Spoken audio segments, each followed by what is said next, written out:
Next topic natin is about voltage division theorem.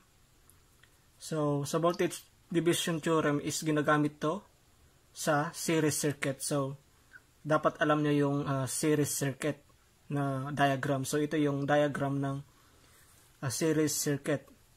So, ito yung supply voltage or battery. While ito, ayan, saka ayan ay mga resistor. So, R1, naglagay lang tayo ng notation na R1. Then, ito is R2. While ito Rn, so, Rn continuous. Naglagay lang tayo ng N. So, dito sa R1, mayroong current na flowing dito na I1.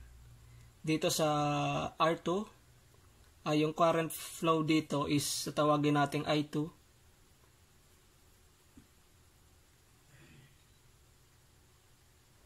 While dito naman, yung current flowing dito sa Rn is In.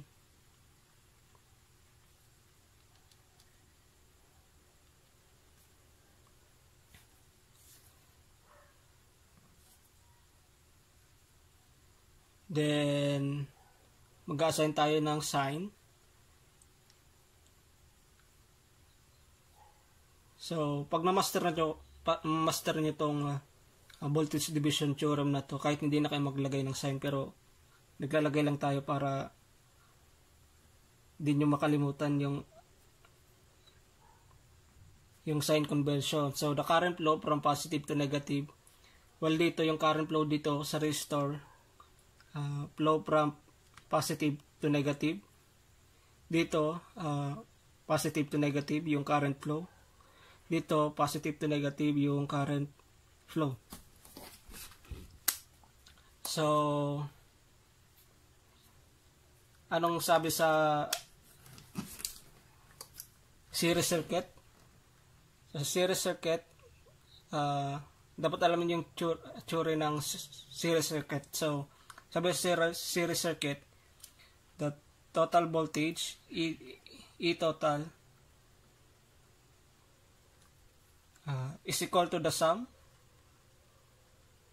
ng voltage drop across each resistor, diba? Kung matatandaan nyo sa topic natin sa series circuit, so E1 plus E2 plus E3 or En, so En continuous.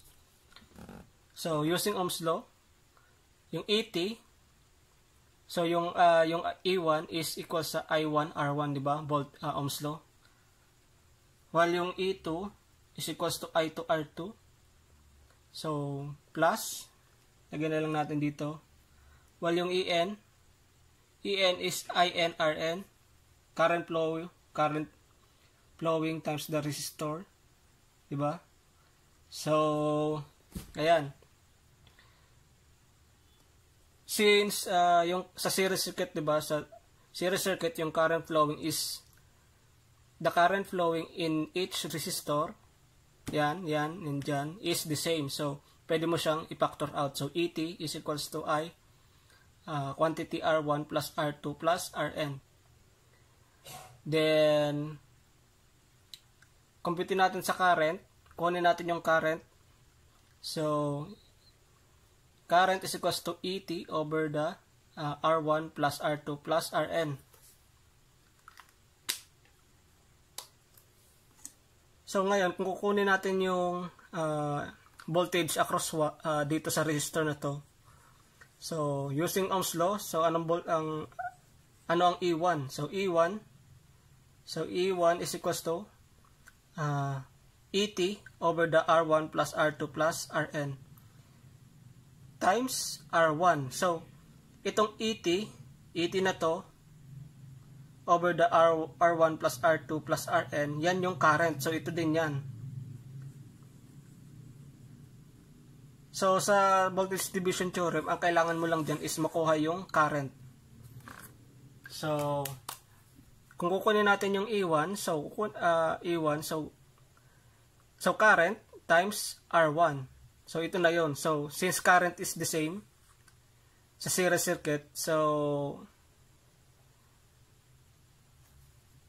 ito parang constant na yan. Yan, yung R1, R2, Rn, saka 80 is constant.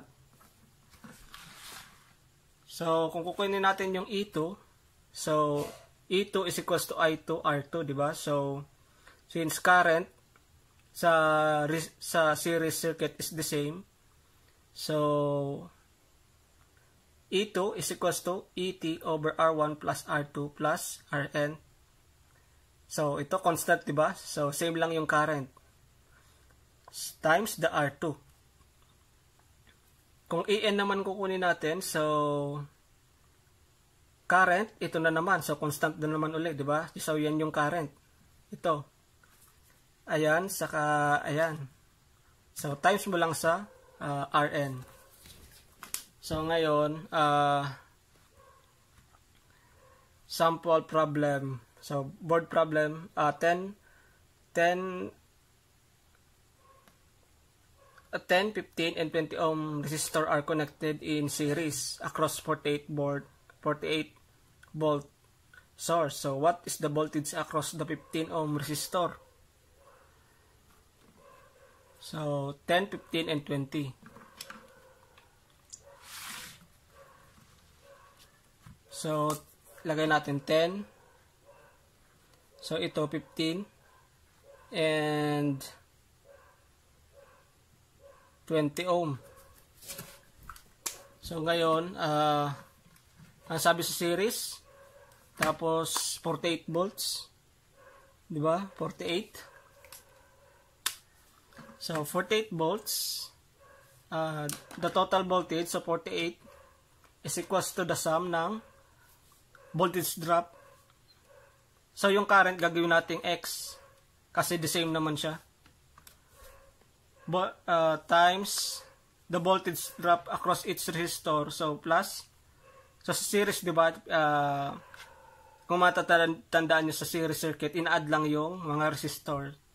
So yan yung R total, so 10 plus 15 plus 20. Yung X na yan yung current natin. So shift solve equals, so 1.06. So 1.06 yung current. So kung mapapansin nyo, kung i-equate natin sa current, so 48 over the 48.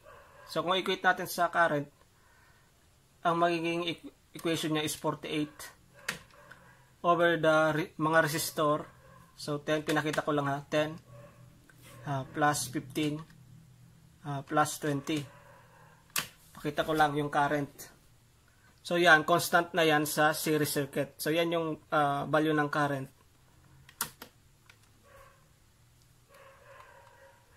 So kulang ng 1. So yan, constant na yan sa series.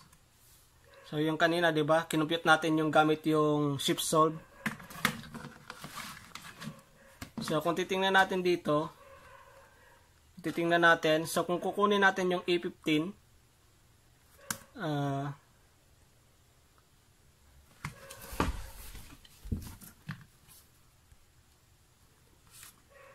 so kung kukunin natin yung E15, so ET over the ET times 15. So yung 15 is yung 15 ohm over the R total sa baba. R total, so 10 plus 15 plus 20.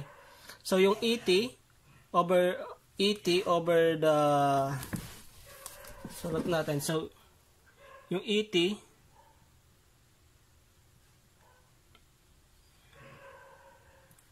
yung 10 plus 15 plus 20, yan yung value ng current. So constant na yan sa series. So kung kukunin natin yung 15 voltage sa 15 ohm resistor, so times lang natin sa 15 yung current. So magkakaroon lang siya ng 15 dito. So 48 times 15 over the 45. So yung yung voltage naman sa 10 ohm resistor, so voltage sa 10 ohm resistor. So ano yung current natin? 48. So, 48 over 10 plus 15 plus 20. So, constant na yan sa series. So, times lang natin sa 10. Kasi yun yung 10 ohm resistor. So, what is the current flowing through the circuit? So, the current flowing through the circuit, so, sinob natin sa una pa. So, ET is equals to I times the R total. So, R total, sa series in-add lang yung mga resistor. So, 10 plus 15 plus 20. So, equate natin sa I. So, I is equals to 48 over the 10 plus 15 plus 20 to. So, plus 20. So, ano to? 20 yan, 20. So, ang lalabas is, so, 1.06.